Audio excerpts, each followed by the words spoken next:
to giving me this opportunity to present to you very briefly the last developments in Turkish factoring industry.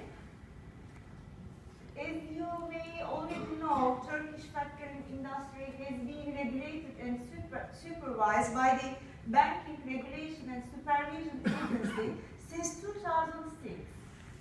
And governmental organization plays a very important role, not only for the banks, also for the financial institutions.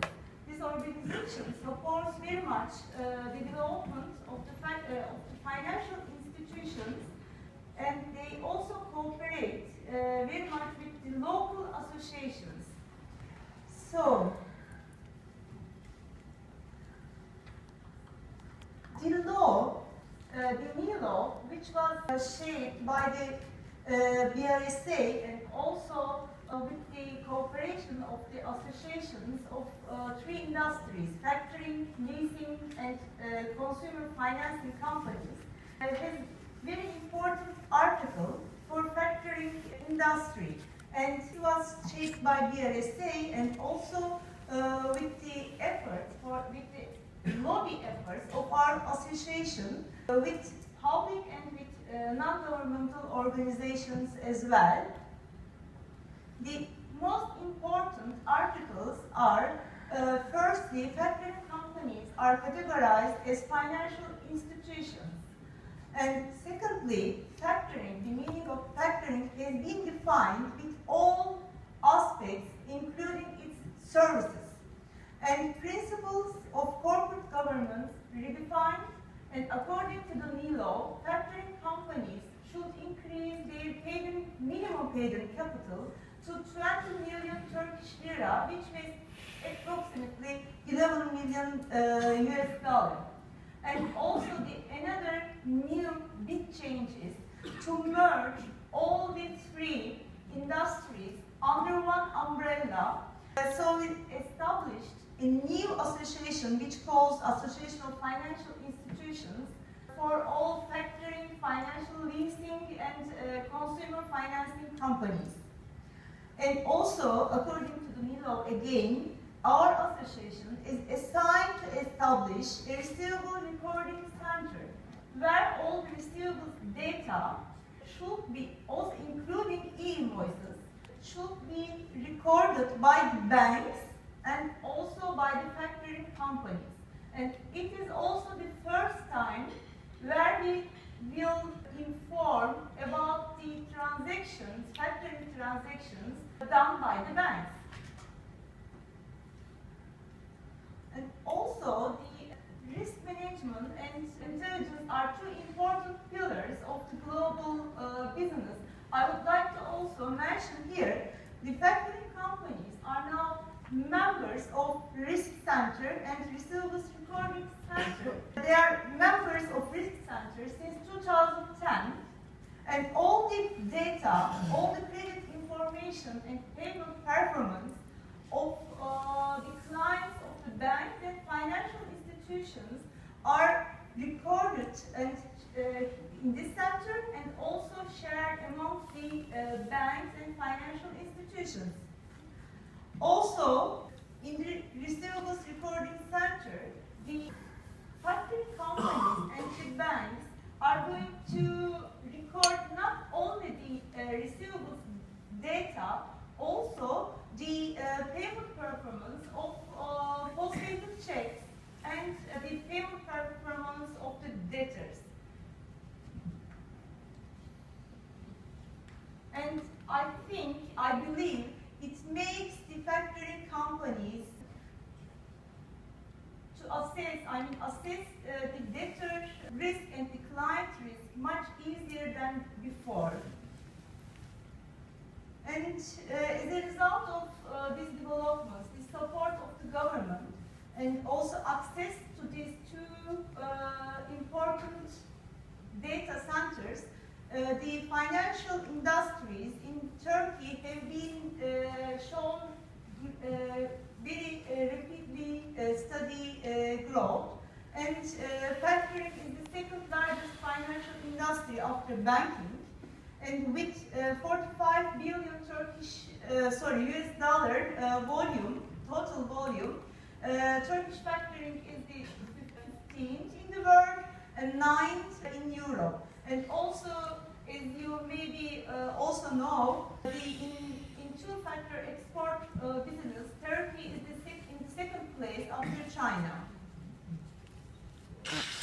So, but we have still challenges for growth, especially in non-recourse domestic factoring and in import factoring, with or without credit insurance protection. But I believe with the connection of these two centers, the factoring companies also will cover in the near future the buyers much easier than before. And also we are not only in import business, but we also believe that supply chain finance will improve in the near future very rapidly. And another project, another new product for Turkey is cooperation with the Turkish Exim Bank, which will cover 238 countries. And but after the acceptance of the central bank within next month, the central bank will also fund this project with a very low interest rate. So it is a big challenge for Turkish exporters and factoring companies for growth. And not only due to Turkey's global geographical position, but also due to the legislation, I mean in the good way legislation, access to data centers. We believe Turkey will be in the near future a potential center for supply chain finance as Frankfurt, New York, London, Milan, and Hong Kong, and also a know-how transfer hub to developing countries, and also a bridge for European factors to developing countries. And last but not least, I also would like to mention that for the successful development, I truly believe that the key point is local associations. And also, of course, cooperation between them. And as Turkish association, our also aim is to position Turkey as a hub for worldwide communication and cooperation with local associations. Yeah, that's all. It's brief information about Turkey. Thank you very much. Thank you very much. Any questions for this? That last point, sorry. Phyllis, can you just explain a little bit more about this last point? What do you mean by you want Turkey to be creating a link with other associations? Yeah, with local associations, because other national associations. I mean with national local associations. Okay, local associations, I mean. So you're going to create another federation? No, not federation, but only communication and cooperation, because as far as I know, there is no place or no one link place where because I know in EU, I mean under IFG there is EU federation, but not just only the factoring associations, local associations, yes, who are members of EU federation. Yeah, EU federation. Yes. So we are out of this. No, of course. Yeah. Okay, let's not do that discussion here, but I think indeed it's a very good point. I believe it's absolutely necessary that national associations work together. You know that personally I was in favor of the Turkish Association to be observing member of the EU Federation, which was not accepted by the EU Federation. But please, let's not create other initiatives. So because under the umbrella of, and maybe we should talk about this, because we embrace, of course, cooperation with how many associations are here today and yesterday, and we would love to have the EUF model copied in different regions as well. So it would be wonderful to be able to federate also different associations. Yeah, So and please it do will not be- yeah, create it another is- association. It is much easier, of course, and we are also in favor of that, but until now, Let's discuss it. yes. Sorry, For an Bob. ongoing dialogue, not at all. Any other questions of Phyllis? Phyllis, thank you very Yeah, much. thank you. Thank you.